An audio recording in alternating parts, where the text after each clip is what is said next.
Mos t'i injoroni, ja 6 shenjat e një ataku në zemër. Frymëmarrje e shkurtër. Nëse zemra merr më pak gjak, kjo do të thotë se muskrit marrin më pak oksigjen se normalisht. Nëse keni vështirësi me frymëmarrje, vizitoni një mjek sa më shpejt që të jetë e mundur. Lodhja. Nëse arteriet ngushtohen, zemra merr pak gjak se sa është mësuar, pra punon shumë më vështirë.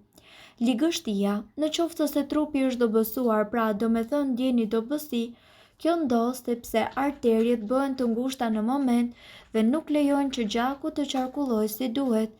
Marramendje dhe dirsitja e ftohtë.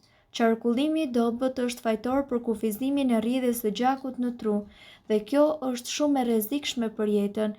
Në këtë situatë ju do të ndjeni marramendje dhe konfuzion.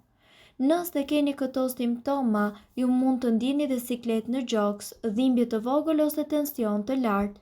Nëse ndjeni se keni simptoma të gripit apo të një ftohje, ky mund të jetë një njoftim për një sulm në zemër në të ardhmen e afërt.